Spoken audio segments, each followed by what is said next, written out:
हे guys welcome back माझं YouTube channel. तर भावानं तुमचं परत स्वागत आहे आपल्या प्रतिभाच्या छोट्याशा लाईफस्टाईल ब्लॉगमध्ये.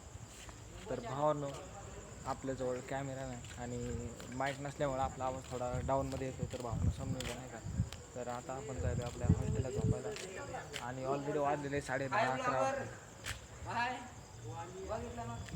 10:30-11 वाजलेले पब्लिक आणि आपण जायलो आपल्या हॉस्टेलला झोपायला. हा घेतो ना, चला. हा काढ चला. कुठं ब्लॉगर मध्ये आहे चालला चालला करून झोपायला. तर पब्लिक थांबा एक मिनिट, टॉर्च लावतो म्हणजे कसं आमचा फोकस तुम्हाला दिसून जाईल. आमचा फोकस फक्त पोलीस भेट. हां म्हणजे आमचा फोकस ऑलरेडी करिअरवर आहे गाईज, पण कसं आपलं करिअरसोबत आपल्याला सोशल मीडियावर पण काम करणं खूप महत्त्वाचं आहे गाईज. कारण का ऑलरेडी आता ह्या क्षेत्रामध्ये कसं आहे माहिती आहे का पब्लिक, की जो व्यक्ती ह्या काळामध्ये सोशल मीडियावर नाही त्याचं करिअर खरंच बरबाद आहे. यस तुला काय वाटतंय सोशल मीडियावर असणं योग्य आहे का नाही? उद्याच्या आपल्या व्हिडिओला टायटलच हे टाकणार आहे की सोशल मीडियावर डेली येणं.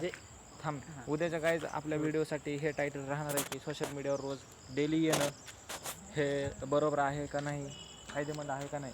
तर बघू आपण आपल्या एका फ्रेंडला विचारून, म्हणजे आपल्या सबस्क्रायबरला विचारून, थोडक्यात आपल्या सबस्क्रायबरला विचारून बघू आपण.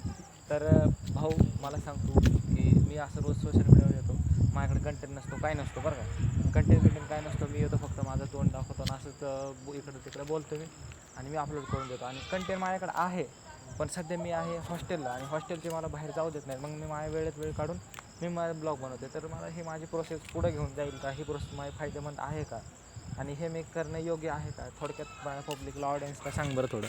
योग्य आहे काय योग्य नाही? तू केलंच नाही तर तुला जमलं नाही याच्या विरुद्ध काहीतरी अर्थ असेल ना. समजा बाबा तुला वाटतं मला येत नाही तर तू करणार नाही, तुला माहिती तुला येत आहे म्हणून तू करतोय. बस माझं हेच म्हणजे बाकी काहीच म्हणणार. तर पब्लिक पाहिलं ना आपल्या ऑडियन्सचं कसलं भारी भारी म्हणणं आहे. माझं तोंड एकदा दिसते का क्लिअर बघ बरं. नाही ब्लर मारायला आता पब्लिक कॅमेरा एकदम ब्लर मारतोय, आता कसा मारतोय ते मला पण नाही माहिती. त्याला कट करायला लागेल बरं का तेवढं शूट. तरी मी ब्लर मारत आहे. आता शूट केला. आता बघ बरं. ओके. तर पब्लिक आपला कॅमेरा थोडा ब्लर मारायला होता, म्हणून भावना त्याच्याबद्दल एकदा मनापासून तुम्हाला सॉरी. आणि कसं झालं आहे आपल्याकडे आयफोन नसल्यामुळे काय आता विषय डायरेक्ट होऊन गेला नाही का. तर पब्लिक हे बाकीचे सगळे इकडे बसले पाठीमागं, आपण जायला आता आपल्या हॉस्टेलला. तर भावना असं त्याला आपल्या पाठीमागं तो आपल्या पृथ्वीला सपोर्ट करा. त्याला मग मी जाईल पुढं आणि तुम्ही सगळे पाठीमागून सपोर्ट करा. म्हणजे कसं तुम्ही सगळे मला सपोर्ट करून असं पुढं एकदम घेऊन जा, लांब असं पुढं घेऊन जा. आणि मग भावना मी तुम्हाला मागं नाही सोडणार, मी आपलं म्हणजे आता हे होऊन जाईल. बाया माझं का सोडं का ते डायरेक्ट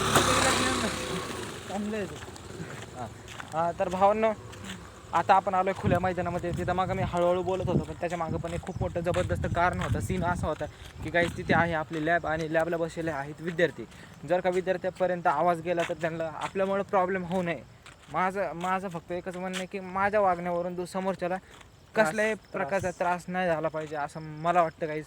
आणि ह्या बाबतीत तुम्हाला काय वाटतं नक्की ते कमेंट करून सांगा. भावना किती दिवस अजून मेहनत करावं लागेल अरे, 2-3च व्ह्यूज यायला लागलेत की रे. तर ते जाऊ द्या, व्ह्यूजचं द्या विषय सोडून. आता सोशल मीडियावर डेली येणं हेच खूप मोठी गोष्ट आहे काहीच. मी एक मिडल क्लासचा मुलगा आणि मग आमच्या ह्याच्यामध्ये सोशल मीडिया असं काही कोणाला माहीत नाही.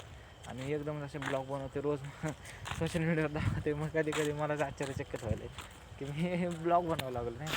तर पब्लिक ते त्या विषय सोडून ह्या ब्लॉगचा विषय असा आहे की बाकीचे कामं करत करत आपण ही गोष्ट करू शकतो. काय यस तर बाकी सगळे कामं करत करत आपण हे करू शकतो. भावांनो रोज कॅमेरा पुढे येऊन तुम्हाला बोलायला काय लागते माझा ऐका तुम्ही पण. या कॅमेरा पुढे एक दिवस हाच कॅमेरा तुम्हाला खूप पुढे घेऊन जाईल. भविष्यात जरी तुमची अर्निंग नाही झाली, भविष्यात जरी तुम्ही यूट्यूबमुळे आपली परिस्थिती नाही बदलू शकलात, तर भावांनो तुमची ओळख तर होईल. महाराष्ट्रामध्ये ओळखतील तर पब्लिक तुम्हाला. समजा तुम्हाला कधी काय अडचण आली, आता समजा मला रेल्वे स्टेशनला अडचण नाही, मला कोण ओळखणार आहे तिथं. पण ज्यावेळेस मी व्हायरल असेल, ज्यावेळेस माझा कंटेंट व्हायरल असेल, त्यावेळेस भावांनो मला पावले मदत होणार, पावले. म्हणून तुम्हाला सांगतो या सोशल मीडियावर या, रील्स बनवा, काय बनवायचे ते बनवा. म्हणजे तुम्ही जे करू शकतात ते करून टाका भावांनो. कारण अगर तुम्हाला जवानीतच तुम्हाला भीती वाटायला लागली तर मग काय कामाची नाही जवानी राव. जवानीत कसं भीती नाही वाटली पाहिजे यार. नंतर आपल्याला पुन्हा वय झाल्यानंतर बघते ते बाकीचंच काय विचार करतो तू. इथं माझी दुसरी वेळेस व्हिडिओ पुढे यायची कोण ब्लॉगमध्ये. बघा हाच काय म्हणतोय. माझी दुसरी वेळेस म्हणजे आजपर्यंत कधीही कोणाच्या कंटेंटमध्ये गेला नाही हा मुलगा. आजपर्यंत बरं का व्हिडिओमध्ये दुसरी वेळेस आहे ती.